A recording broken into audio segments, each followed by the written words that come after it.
Welcome to the Wolf Mother Podcast, a podcast bridging the human and the being, speaking on spirituality, but rather than trying to escape this reality, we will be grounding and rooting down into everything that is the entirety of this human experience on Earth.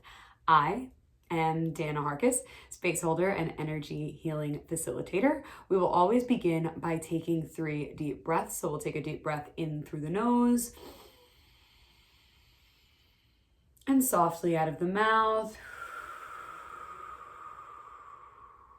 Deep breath in again through the nose.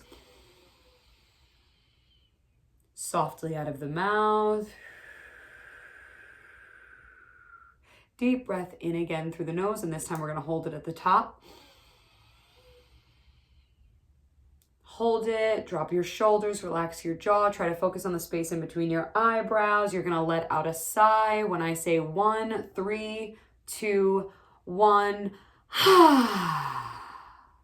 Today's episode, we will be diving into gratitude as manifestation.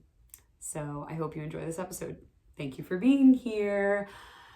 I don't really know why I want to talk about this, but it's something that we have spoken about before. If you follow me on social media, I have discussed this in the past, and that's why I really think it's important to keep talking about it. I was having a conversation with a good friend of mine recently. We were having tea together, and we just started talking about things in the future, right? And I think a lot of us do this. A lot of us, especially because we're manifesting such big things and bright things and exciting things into our future, that sometimes we forget about the present. I'm also realizing, because I'm recording this on my phone as well to put onto YouTube, I think maybe the camera's over there. Maybe I'm looking at the right place. Sorry if I'm not looking at the right place.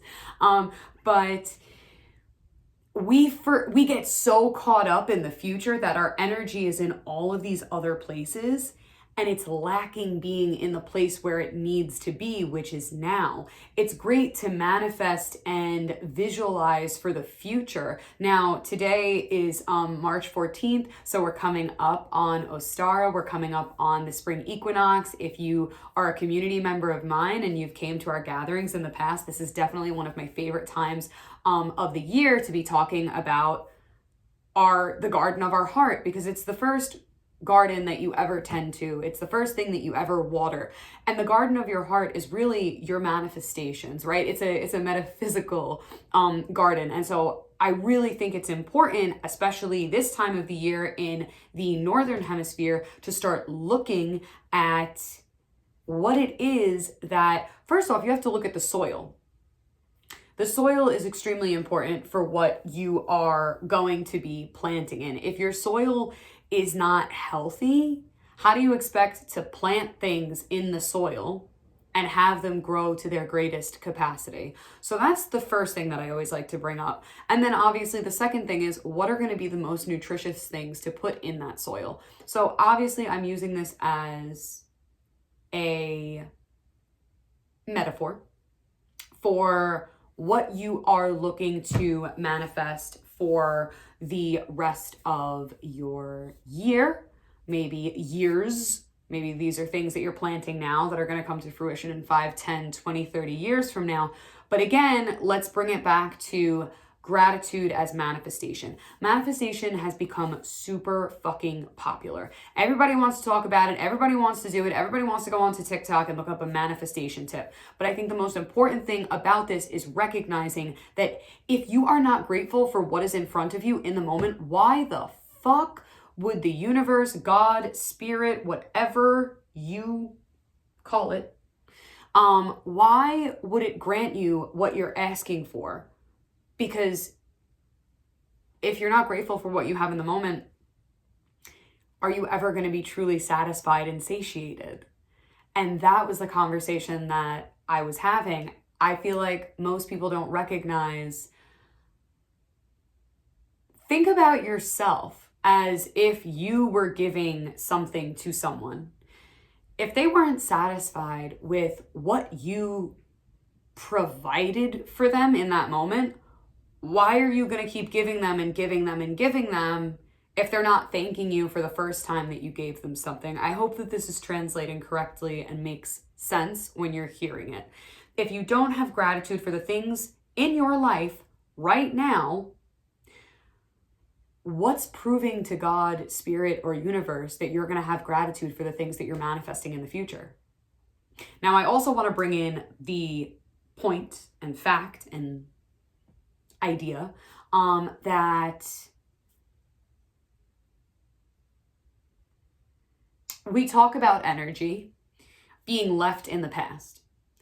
And that's true, because sometimes we leave our energy in places that we need to call it back into. But what about calling your energy back from the future? Every time you're sitting down and you're manifesting, or you're saying, I want to get this new job, I want to go to this new destination, I want to have these different friends or lovers or community members in my life, we're thinking into the future. Your energy could get left in the unknown future. So again, calling your energy back to now, making sure that you have all of the energy that you need for the things in your life right now, but also recognizing, yes, of course, if you're visualizing, right, in your mind's eye, or you're journaling about it, you will be thinking about the future, but bring it back.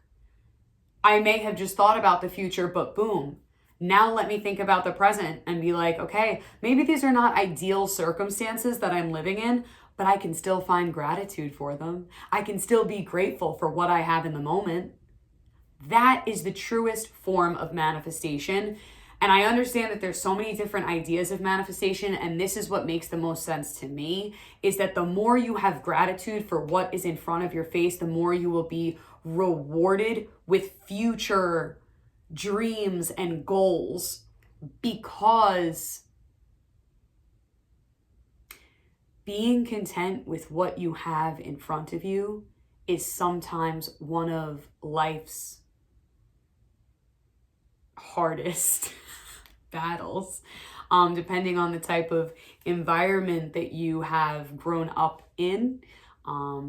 Growing up in the New York City area, gratitude is not something that's really practiced by many of the people that live here. And it's always on to the next thing, on to the next thing. But to get to all of those next things, there's a bunch of little steps that happen before. And that's the whole point. Getting to the top of the mountain is great. I think literally one of my teachers said this to me in the last year.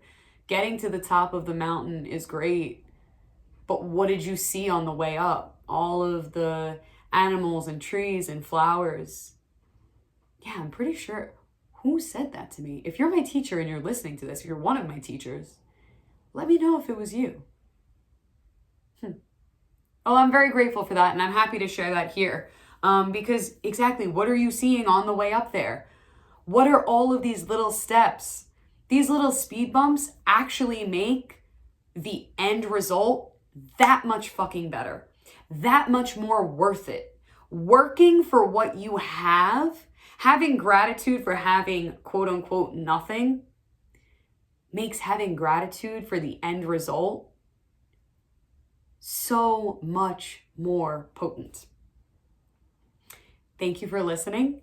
For whatever platform you guys are joining us on, I appreciate you so much. So many blessings to you and yours, and I hope to see you again